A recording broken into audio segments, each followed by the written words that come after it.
Hello, everyone, and welcome to another one of Winona's live Q&As with our amazing Winona doctors. We're so glad that you're here this evening or this afternoon if you're on the West Coast or if you're somewhere else. We're just here. We're just glad that you're here. We always say, it's such a big step kind of to, jump on one of these and ask your questions and really just, take your menopause journey by the reins and kind of jump in and want to learn a whole ton. So we're so glad you're here. If you've never been to one of these before, you can go ahead and start dropping your questions in the chat. It can get a little crazy, so we always recommend getting them in there quick. We'll try to get to as many as we possibly can. We do usually get through quite a few. So go ahead and start typing those in there, and we'll get to those in just a minute. But I'm going to go ahead and let our amazing doctors introduce themselves, and then we'll get to your questions. So, Dr. Green, let's go ahead and start with you tonight. All right. Hi. My name is Mike Green. I am an OBGYN. I actually did a family practice residency first, and kind of fell in love with women's health and realized that's where I wanted to spend my career. So here I am. I am the chief medical officer of Winona, and it's just been an absolute thrill to be able to take care of so many women that don't otherwise have access to hormone replacement therapy for various reasons that Dr. Kat's going to talk about in a minute. But we're super happy to be here. We really, really believe in patient education. A well-informed patient is the best kind of patient, so you can advocate for your health and make really informed decisions about what you want to do, because it's not a one-size-fits-all thing. So the more you understand, the more you know, the better your care is going to be. So I'm really glad you're here so we can answer those questions and get you all the information you need. So take it away, Dr. Kat. Sure. Hi, I'm Dr. Kat Brown, and I'm the medical director at Winona. I was actually the first doctor Dr. Green hired to help him out at Winona. And I'm a board certified OBGYN as well. I didn't do another residency before that, though. It was the only thing I wanted to do. So unlike Mike, it was one of my things. I just was very interested in women's health. And my interest in women's health has evolved over time. Obviously in our early careers, we spend a lot of time on obstetrics and delivering babies and doing birth control and helping women with crazy periods and helping women with infertility. But it wasn't until I started my own journey into perimenopause, which came a little earlier than I expected. And I was ill-equipped and ill-prepared as a board-certified OBGYN. I really thought I was going to be totally fine until I was 50. And surprise, 41, 42, things started. And I kept being in denial because I didn't have the knowledge and the power I needed to really get the help I needed. So when I came across Winona and the job came to me, it was a perfect opportunity because I had already kind of dove into learning as much as I could about everything because I wanted to help myself and advocate for myself. And so now I've turned that into advocating for patients. And Mike's right. I think that, the big goal that we have is really to help women across the country and really just try to get the word out. And one of the things that happened recently, which I think we need to talk about because we haven't had a webinar since this happened, but there was actually a really, really pivotal conversation that happened at the Food and Drug Administration recently. It was actually last Thursday, so a week ago today, that they had a panel discussion at the FDA, and they invited all these experts to talk and really to kind of plead their case about how the FDA should change some of the product labeling and some of the warnings that they've had on HRT. And the great thing is that one of the lead doctors at the FDA admitted that unfortunately, as a medical group of providers in the United States, we have really done patients a disservice since the Women's Health Initiative study, and all these black box warnings and scary verbiage has been mandated by the FDA to be on these medications when you receive them as a prescription. And unfortunately, it has deterred a lot of doctors, nurse practitioners, everybody alike, patients from getting the help they need. And they even had an orthopedic surgeon on this panel talking about how she wants to stop doing hip replacements and having to fix osteoporotic fractures. And if only we could give these women more estrogen, they could have prevented all that. And it was a really good discussion. And it's available for everyone to watch if you want to learn more. And basically each doctor had 5 minutes to talk. They had one slide that they could present. And so it was interesting. They got very creative in cramming as much information into one slide as they could. But there's a YouTube link and you can watch this panel discussion yourself. The replay is available for anybody. You don't have to be in the medical community to watch it. So that's something that I'm so excited about because these conversations are happening. Women are demanding better and women want better care. And so now it's gone to the FDA. And I think that the tide is changing. I think that hopefully things are going to improve moving forward so that women won't have so many roadblocks to getting the help they need to living the best life they can. So Maddie's going to drop the link in the chat. So those of you that are watching the webinar tonight can hopefully note that. And then we can even, I guess we can post it somewhere else and maybe in the Winona women's group if we want to do that, something like that. Yeah. But I think it's exciting thing that happened this month, in the field of menopause. Like it's a huge step forward, I think. So the pendulum is definitely swinging in the right direction. And I think we have a real advocate on the FDA to really fight for, making HRT more accessible, which is a great thing. Yeah, absolutely. So, yeah. Any questions? I was going to say, yeah. And like Dr. Kat said, that link is in the chat. So please feel free to check that out. I think there's a lot of really great things to say in that panel. But we do have a good number of questions, so we can jump into them. Our first one tonight is from Christina. And Christina says, I hear not to use HRT due to cancer. Can you please explain the risks here? Yeah.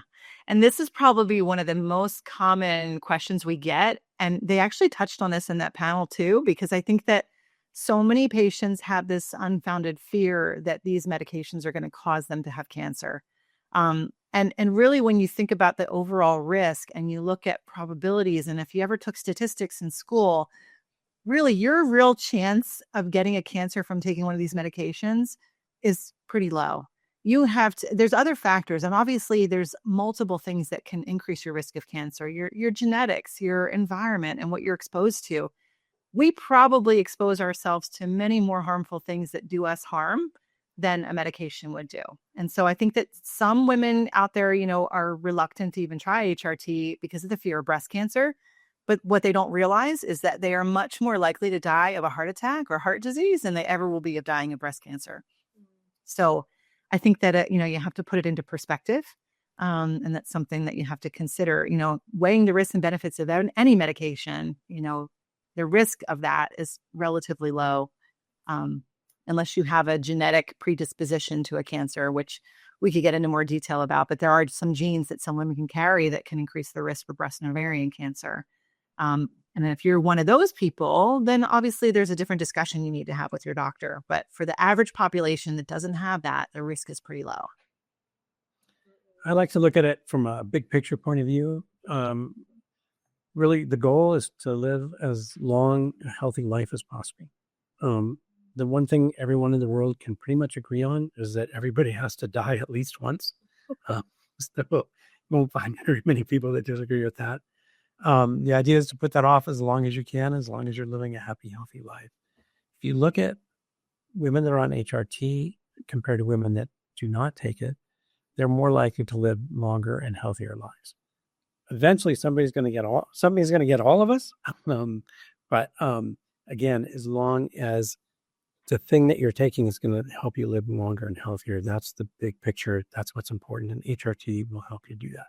So you can kind of dive into little things and pair out little thing. Well, it can increase this. Yeah, but it decreases this, which is so much more important. So the cancer risk is very, very much overblown. And it's really kind of a shame, actually, because cancer risk is extremely small and the benefit is so great that it really also compares.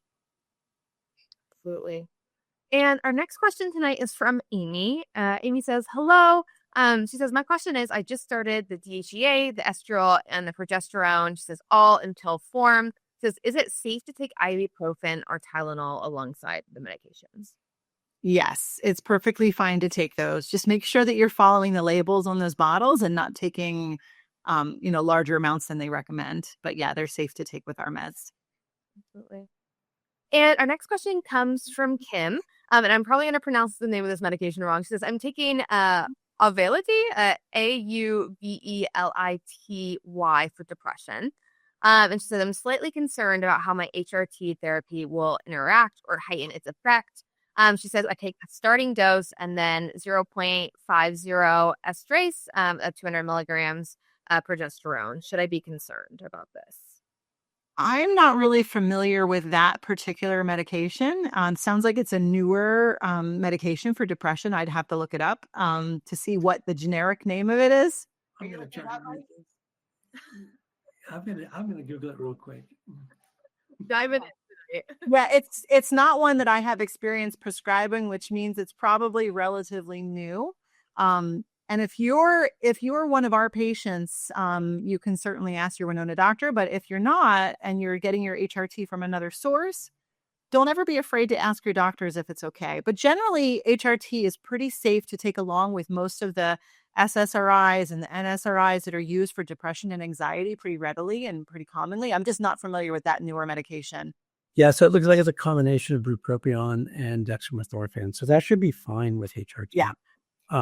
Shouldn't be any problem at all. But again, message your doctor so they can look at, all your specifics. But I don't see any reason why that would be an issue. And our next Let me just say something real quick. Sorry. I'm going to get on a new rabbit trail. So doctors sometimes get annoyed because when patients Google something, they say, well, I did my research and this and that, which is great. Like, we want people to look stuff up. But the difference is when we look things up like you just watched me do, I do that with this big fund of knowledge so that I can look at something very quickly and say, oh, it's this and this and this class. And I have experience with other things that are similar and able to, in that context, then quickly be able to determine things. It's a little bit different. So, like, for instance, I don't know anything about auto mechanics. If I Google something about my car, I'm not really going to understand a lot of what is telling me. And so for me to tell if my mechanic looks it up, he's going, oh, well, yeah, because of this and that and this, it means that. So there is a little bit of a difference. So yes, we do Google things, but we do that because in the old days, we used to have these big reference books, right? And we look things up in these reference books. Now we have an even bigger reference book. It's called the internet. But it's really an adjunct to the big fund of knowledge that we have that helps put things in context. So since we just had a little object lesson. Yeah, there we go. I love that, Dr. Green. I think that's like a great rabbit trail to go down. I think it gives us a little bit of context and everything. So that was great. Yeah. One of my colleagues a few years ago used to have a mug that said, like, don't confuse your Google search with my medical degree. And I used to love that mug because we used to have patients Google things, print things out and bring them to the office all the time saying, well, I think I have this. And so then we would work through it. But it's so true. It's so true. Oh, it's like in medical school, each disease you learn, you swear you have it. And it looks like our next question tonight is from Gina. Gina says, I'm 56 and I've been using Winona for approximately 4 years now. Is there a limit to how long I can be on HRT? There's really not a hard stop. Years ago, we used to give women the guidance, to use the lowest dose for the shortest duration possible to get through the hardest part of menopause. But more and more information is coming out about all the benefits that estrogen and HRT has on your overall health and well-being. So unless you develop other medical problems or comorbidities, as we call them in the medical community, that would make these medications more dangerous to you, then there's really no reason you need to stop. And I am on HRT myself, and you're going to have to pry it out of my cold, dead hands, I think. It's like the orthopedic surgeon on the FDA panel, it decreases the risk of osteoporosis. So there's this long-term benefit, and the longer you're on it, the more benefit you get. So maybe you won't need to get that hip replacement or, have, an emergency. Have a fracture that you don't ever really recover from, which, it's crazy. And it looks like our next question tonight is from Melissa. Melissa is wondering, what is the difference, if any, between sweet yam cream and bioidentical HRT? And can I do both? Well, so when you're getting a cream that's called sweet yam cream, or if it's something you can purchase over the counter through the internet on your own without a prescription, that means it is not a prescription grade medication. It may have some hormone in it, But usually these are such a low dose that that means that the company can sell it without a prescription, without a doctor's prescription. Whereas the bioidentical HRT, this is actually prescription medication that we're prescribing to you. And at Winona, you have a board certified physician who is prescribing those medications for you, reviewing your medical history and making sure that they're safe. So if you're using something that's over the counter and it's helping you, but it's really not adequately treating everything, chances are if you start bioidentical HRT, you're probably not going to need that anymore. You can save the expense of buying the over the counter thing because it's not going to be necessary. Absolutely. And our next question is, what things can I do to supplement or complement the HRT to decrease anxiety and hot flashes? So there's, behavioral things and lifestyle things that you can do. We have a lot of articles about this in the medical journal page of our website. So if you go to winona.com and you click on the learn, I think is what the title is. There's a lot of articles on there, but there's things that you can do avoiding certain foods and drinks that can sometimes exacerbate hot flashes. And unfortunately, ladies, this means alcohol usually. And all the good things in life, like chocolate and hard cheeses and all kinds of good stuff. Sometimes women will get cooling sheets, or a cooling pillow or a mattress cover that has a cooling effect to it. So if you're really suffering from night sweats, you can do those lifestyle things. There's even stores that sell fabric clothing that are actually meant to be like a wicking fabric to help with the hot flashes. And the key is, dressing in layers when it's the colder environment so that if you get warm, you can take a layer off. In the summertime, it's hard. You can get all kinds of different fans. There's fans you can plug into your phone. The key really that's really important, though, is hydration, optimizing your sleep as much as possible, drinking as much water as you can, and eating healthy. Eating foods that fuel your body and that have good nutrition and good vitamins and minerals that your body needs, making sure you get enough protein in your diet, making sure you get enough fiber in your diet, and moving your body. Women that exercise and actually have movement and physical activity in their lives do much better than women that are sedentary. And so this is something that, incorporating all these things into your life will help the overall time period while you're getting through this transition and help complement the medication, because medication alone can't fix everything. You have to put some work in to do the hard work to help as well. And our next question tonight is from Carrie. Carrie is wondering, she says, my question is, which would be causing acne, DHEA, estriol, or progesterone, and why might that be? It's the DHEA, unfortunately. And for most women, this is a temporary side effect when they start a DHEA, supplement.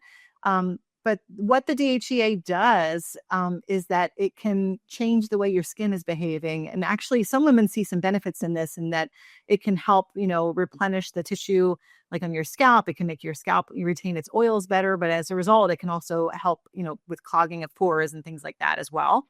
And so for a lot of women that have the acne side effect of DHEA, if you can get over that initial hurdle of dealing with that and feeling like a teenager again, maybe get a good acne wash, making sure that you're doing everything else for your skin, looking at your makeups and whatever it is that you put on your face to make sure that they're non-comedogenic, they're not also contributing to acne. Usually it gets better after the first couple months if you do experience it. It's a temporary side effect. Absolutely. And just to kind of touch on the skincare as well on my end, if you all haven't heard, we also have our new Winona app that has come out recently, and we have a lot of new courses on there, which are really exciting. We have a skincare course, we have a makeup course, we've got lots of other ones as well. So that's also, if you're kind of wanting to dive into your skincare journey a little bit, that's a great place to go as well. Just something that, I don't usually add on things, so I've got to do a little plug there. Yeah. Well, that's great. Well, our next question tonight is from Rosa. And Rosa says, do the hormones cause painful nipples? Does it help achieve orgasm? I lost my ability. So as far as the painful nipples, it can cause breast tenderness. And for some women, that can equate to nipple sensitivity or nipple tenderness as well. And usually that's a temporary side effect as your body responds to starting a hormone. And that will get better with time if we've gotten the dosage right. If you continue to have discomfort or tenderness several months into a treatment, then we might need to adjust your dosage. So reach out to your doctor. As far as the achieving orgasm, it's so many different factors go into that. But our estrogen as women that contributes to it. Our testosterone also contributes to it. But also there's a lot of other things that go into sex drive and libido and ability to achieve orgasm that can go much bigger than this conversation. It's one of our most important sex organs as a woman is our brain. And sometimes we can't turn it off. Sometimes it's like, did I leave the oven on? Did I do this? Did I do that? You're running through the grocery list. And a lot of women have a hard time like totally letting go. If it's a physical thing, you feel like you've done all the work into a relationship and you trust your partner. We also have a product that we can offer that can help you achieve orgasm better, and it's called Blossom. This is a topical medication that you can apply to the clitoris about 30 minutes before you're intending to be intimate. And what it does is it kind of acts like a female Viagra in that it sends blood rushing to those tissues, causing them to get a little bit engorged and to feel, more stimulation. So for women, it can help improve your ability to achieve orgasm and improve your satisfaction and your, experience of having sexual activity. So that's something that we can try. Absolutely. And our next question is from Tamara. And she's wondering, she says, I'm about 10 weeks into my HRT. I'm using the DHEA pill and combo cream. She says, but I feel like I've been getting some negative effects, maybe more than some positive ones. And I'm trying to figure out if this is right for me and if I should stick with it. She says, the few positives I'm noticing are improving sleep quality. And then she says, but I also feel that my mood swings have increased. Have been difficult to manage. I haven't seen positive changes in my libido yet, and I haven't lost any weight. She says, do you have any thoughts on this and helping me decide what to do? Yeah, the hard part is that sometimes some women will get more issues in the beginning that they have to kind of get over that hurdle. But the weight loss, I think that we have to be realistic and set expectations that weight loss is one of the later benefits that women really start to see after their hormones have been optimized and after they've been established on HRT and on that dosage for a while. Then you start to see the benefits of it. It takes time to kind of reverse that negative pattern in your body of the high cortisol levels and high stress states and get everything into balance. The mood swings, sometimes, that can be related to starting hormones and starting things differently. But what I would do is if you're 10 weeks in, you should be getting your follow-up questionnaire soon if you haven't gotten it already. And I would talk to your Winona doctor about this because maybe there's something that can be done to kind of tweak your regimen to get you feeling better. Because by the 10-week mark, we should start to see like an overall positive, I think, for most patients. But the weight loss is the one thing I would encourage you to just give it more time. That's something that we usually see like 3 to 6 months down the line. We start to see some benefits of that. You want to add to that, Mike? Yeah, I mean, this is, if you're 10 weeks, you're about to come up on a refill, and this may be the time to tweak the dose a bit. So, yeah, you will be getting a follow-up if you haven't already. And this is the time we like to send it because it's really a good time to kind of step back and look and see where you're at. And this is the right time to adjust a dose if that's what's needed. So it may be a small little adjustment of your dose might get you more benefit, or it may just be a more time issue. But I think probably a small adjustment might be helpful for you, and you can work with your doctor or your Winona doctor on that. Absolutely. And our next question tonight is from Jane. And Jane wants to know what makes Winona stand out from other HRT medications. Well, I think the biggest both of us. Right there. No, all joking aside, honestly, there aren't a lot of companies that do this. And we have a real commitment to not just throwing medicine at you, but education, outreach, making sure people understand, answering questions. I think we built, a culture of not just, let me prescribe medicine, but really to have a relationship with your doctor. We just interviewed someone today. And I was explaining how we do a continuity of care approach at Winona, where once your doctor accepts you as a patient, you get the same doctor every time. I mean, unless we're on vacation or something. But so when you message in, you get the same doctor. You build a relationship with that doctor. Most of the other telehealth companies, and this doctor was surprised because she works for other companies. It's like, oh, the other companies I work for don't do it this way. like whoever happens to be on just grabs you the message and sort of answers the message. And so this continuity of care approach, we really try to build this the way I would want my doctor, the way I have my doctor in real life, the way, in a sort of what we call brick and mortar practice. You really expect to see the same person develop a relationship. And I can tell you, you know, I've been doing this with Winona now for 4 years, and I've got some patients I really developed significant doctor-patient relationships with. And I think it's extremely helpful. So we do a lot of things differently, I think, than a lot of the other companies. And I think, it really benefits patients that way. We're also the biggest provider of compounded HRT in the country. And we have our own compounding pharmacies, which means we are able to control the quality because compounding is a bit of an art, and it really can vary from one pharmacy to another.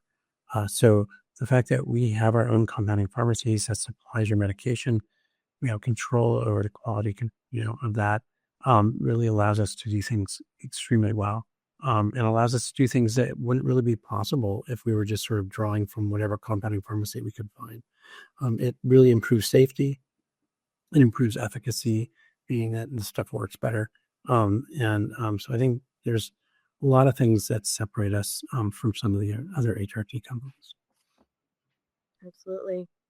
And our next question tonight is from Randy. And Randy is wondering, she says, is it normal to get a period after 8 months with no period? She says, after I've started HRT. So if you've only gone 8 months without a period, like for any reason, that means you haven't actually gone through and actually completed menopause yet. So unfortunately, the clock kind of starts ticking. It depends on how old you are and the bigger picture. But if you were having periods regularly and then you kind of stopped, but then you had another one 8 months in, that means your body is still kind of in this transition. So if you've gone 12 months or more and you're over the age of 50, that means you have completed menopause. So it would be unusual to get a full-blown period again after that, even with starting medication. So this just means your body is still kind of in the process, still in the transition. So it can be normal for you. But I would add that even people that have completed menopause sometimes get some bleeding when we first start HRT. Right. And it's annoying, but it's not dangerous or scary. So that's important, for someone else that has gone more than 12 months. If you start HRT and you have some bleeding in the first month or two, don't panic. It's within the normal realm and not particularly dangerous. Now, if you've been on HRT for a long period of time and all of a sudden out of nowhere you have abnormal bleeding, that's something you want to let us know about. And our next question tonight is from Cheryl. And Cheryl's wondering, she says, is vulvar atrophy reversible, specifically clitoral atrophy? She says, one day she was there, the next, poof, she disappeared. She says, I've been using my bioidentical estrogen cream as directed by my doctor for about 9 months, and I've not really seen a difference. She says, it's been pretty distressing and frustrating. Is there any advice you can give? So generally, these kind of changes happen gradually over time. It's not something that would happen overnight. But once there is significant tissue change, meaning that, the labia minora retract in and sometimes the clitoris kind of retracts in, it can be hard to reverse that, So hormone therapy and using like topical estrogen in the vulva and vagina can help make those tissues more elastic, more supple, help restore health to the tissues. But if anatomy has been changed with those changes over time, it's not going to reverse those. So if you haven't already seen or, had somebody really do a good vulvar exam, and if you're seeing like a regular family practice doctor or an OBGYN, you can always ask to be referred to like a vulvar specialist, because there could be other things going on too. There's other disease processes that we, see and treat that sometimes can cause those loss of anatomical features of the vulva, and it can be more concerning. And that's something that wouldn't be treated with estrogen alone. So it might be worth getting a more in-depth exam of those areas if you haven't already. Yeah, there's something, especially this happened fairly quickly, called lichen sclerosus, which is actually treated with a steroid cream. And it actually is treatable. estrogen's not going to fix it. So if you're finding that the estrogen is not working, particularly if you've tried topical estrogen, you definitely should be seen for an exam, because it may be something that's actually fairly easily treatable with, but just with a different cream. Right. So that's important, because there's, you don't want to suffer needlessly if there's something that's easy to treat, but that's something that needs, a physical exam. So you really need somebody in person for that, and somebody that knows what they're doing. Awesome. And our next question tonight is from V. V says, "Hi, everyone." She says, "I have a question regarding the safety of HRT and hypothyroidism." She says, "Is it all right to take HRT with a 25 milligram dose of levothyroxine?" Very good, Maddie. I know. I learned new You things. take a doctor out of you, yeah. But yes, it is safe to take thyroid medications with HRT. The important thing with that is that if you're someone who is getting your thyroid labs and your doctor who's, really managing your thyroid disorder is having to adjust dosage a lot, just make sure that you stay on top of that. Because if you're still trying to find that sweet spot in that medication that's really keeping your thyroid in check, you want to make sure that you stay on track with that. But yeah, they're safe to take together. And our next question is from Christina. And Christina's wondering, she says, "Will HRT also help with migraines that seem to be triggered by my hormone cycles?" It could be. So for some women, starting hormones can kind of trigger migraines, but also migraines can also be a presenting symptom of perimenopause and menopause too, because it's the fluctuation of the hormones and the erratic nature with which they're getting released in your body that can sometimes trigger the migraines. So for many women, the getting on a steady dose of HRT can help mitigate that and can help make the migraine frequency decrease significantly. So that's something that could help. But every woman is unique. If the migraines are sort of menstrual migraines triggered by your menstrual cycle, I found this can be very helpful for that for a lot of women. So I think there is hope that it will help. And our next question is from D. And D says, "I started taking my progesterone cream and the DHEA." She says, "I've been feeling better, still having some hot flashes. I would regularly have a period and that they would only last for about 2 weeks and subside for a week or two." She says, "I still have some brain fog, and I've not now had a period since the second week of May." But she's wondering specifically, what does the DHEA help with specifically? She says, "I've also noticed I'm a bit more tired." So for the DHEA supplement, for a lot of women, it really helps with energy levels. It helps to combat fatigue. It can help with your muscle maintenance and your overall stamina. So your ability to exercise and have physical activity, but it can also help with your sex drive and libido as well, because it gently increases your testosterone level. So, and it can also help with bone health too, but mainly it's those other things. It's the energy level. So if you're feeling more tired than usual, you might benefit from an increase in the DHEA. So you can always reach out to your Winona doc to see if that's a possibility. Absolutely.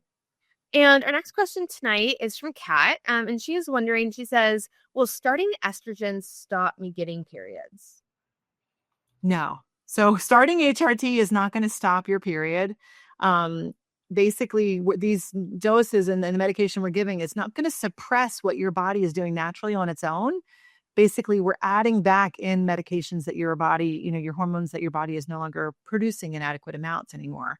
So if you're still having regular periods, you will continue to have regular periods until your body would normally go through the transition of stopping that. Absolutely. And our next question is from Jeanette. And she's wondering, she says, "I've just started the cream and DHEA. I'm about 1.5 weeks in. And she's just wondering kind of like what to expect in the coming weeks. She says, "I'm wondering if symptoms like hot flushes and insomnia will kind of regulate as time goes by." She says, "I feel like the first few days were great. Now I can't quite fall asleep. So I'm just kind of wondering what to expect." Yeah, so it might be, your body is adjusting. Sometimes patients need to experiment with the time of day that they use their medications too. So that sometimes might be something you might be, worth trying. A lot of women will start out using the cream and using the medications in the evening, but some women can get activated when taking hormones and they can actually get more energized. And so their sleep may not be as restful, or they can't stay asleep, or have a hard time falling asleep. So, reach out to your Winona doc and let them know. But it might be worthwhile to try using the medication in the morning to see if that makes a difference in your sleep at night. And I really encourage women to have a way to kind of sleep track if possible. So if you're somebody who likes to wear an Apple Watch or, whatever, I wear a Fitbit. That's how I track my sleep. Some people will use that new Aura ring. There's all kinds of things out there that we can use to help us manage our health. And I think it's really good to actually track how many hours you're sleeping and what kind of quality sleep are you actually getting, because it makes a big difference. Because then you can make little changes and see how it affects that and see if it gets better. The other thing, if you're only a week and a half in, you're still in a transition phase. So a lot of women, unfortunately, find that things get a little worse before they get better. Rarely a lot worse, but because the body doesn't like changing hormones. So when you first start HRT, your hormone levels are increasing until you get to about the 3 to 4 week mark. And then you achieve what's called a steady state, where you now have the extra hormones that you're supposed to have, as they're not kind of still going up. So they kind of reach a nice steady state, and the body likes steady state. And so sometimes symptoms can get worse while you're getting to that point, and then things level off, and then you start seeing improvement. So it's actually fairly common to see that. I also see this a lot where people say, well, the first few days are fantastic, and then all of a sudden, like, it's not good anymore. What happened? And I think there's this sort of initial benefit from this like quick pulse of hormone, and then you start getting into that changing hormone issue. I don't have hard science for that, but that's kind of how I kind of logic it out. But it's really the long-term benefits. So hot flashes, sleep is usually early. A lot of times people see benefit for that in the first month or so. Some of the other things, like we were talking about the weight, that can take a lot longer. So you kind of get some benefits early on, and then the benefits kind of stack up. But it usually takes, I'd say, a good 3 to 4 weeks before you really start seeing significant benefit from most people.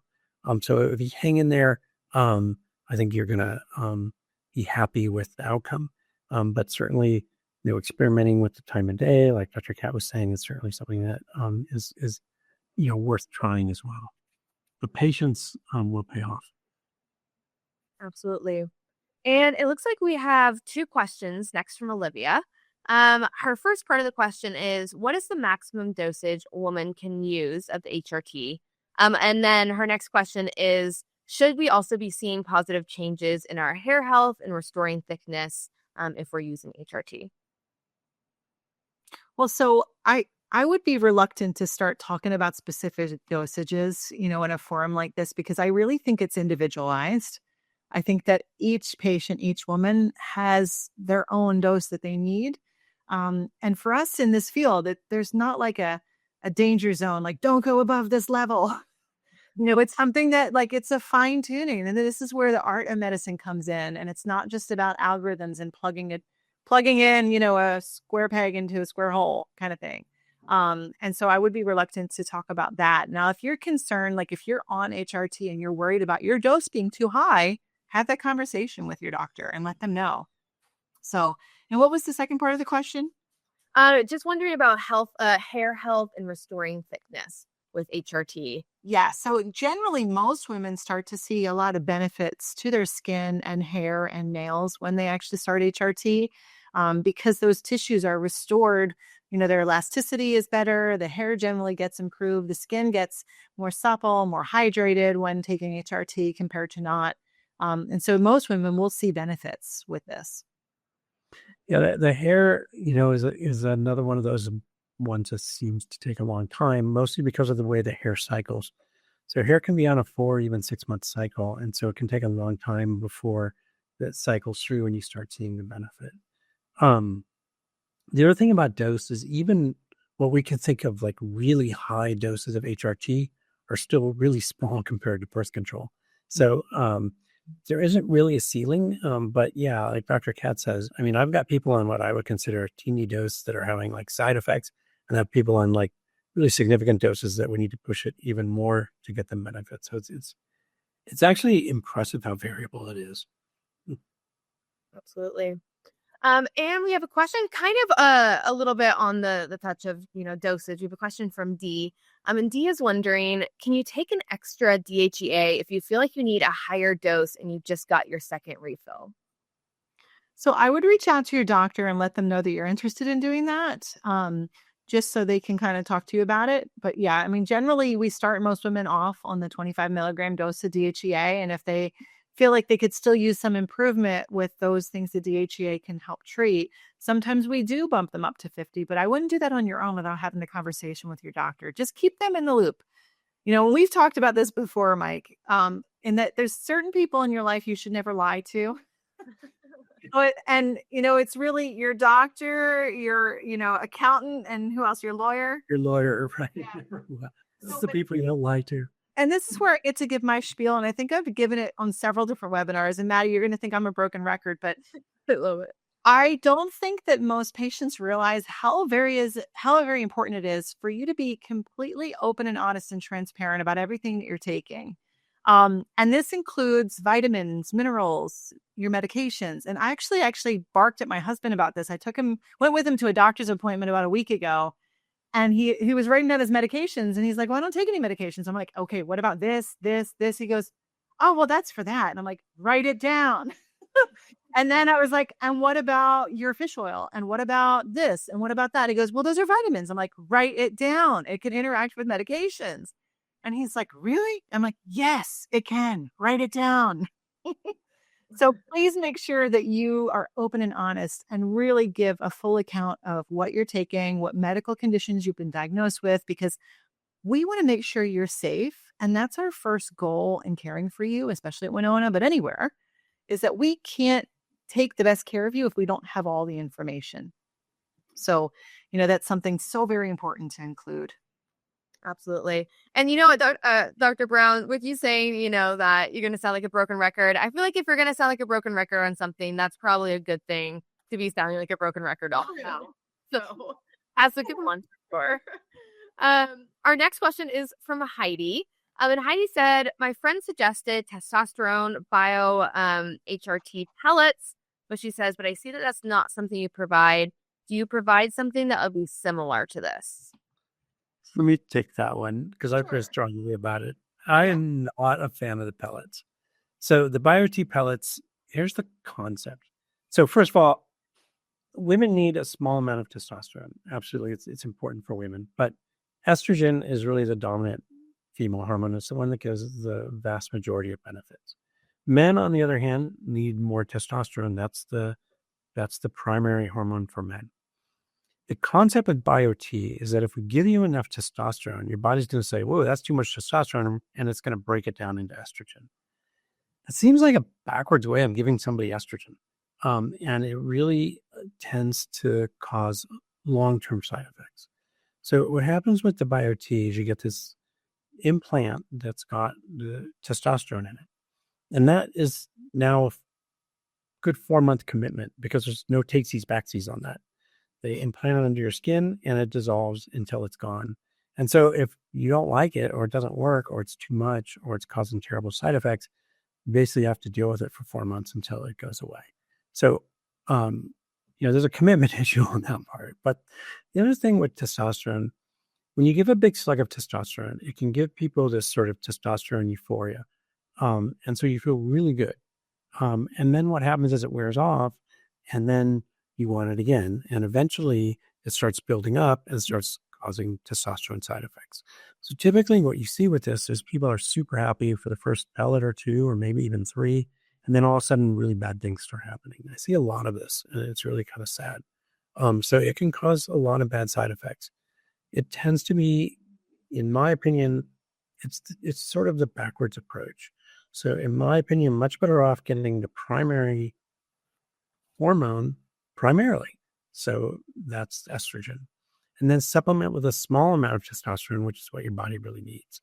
So we do not have testosterone on Winona. We're not able to do it because it's a controlled substance in most states. So we can't really provide it through telehealth. But the DHEA gets broken down within minutes by your body into testosterone. And the nice thing about DHEA is it's a much gentler way of doing it. So with the doses we use of 25 to 50 milligrams, you're not going to overdose people on testosterone. You're not going to get those scary testosterone side effects. It's going to be just enough to get your testosterone into like a normal female range. Now, look, if you want to be a competitive bodybuilder and you want to juice up, that's a whole different story. But I don't think that's really what you're after. So, and hey, no judgment. If that's what you're into, that's great. Knock yourself out. And if so, then you really want to pursue, significant testosterone therapy.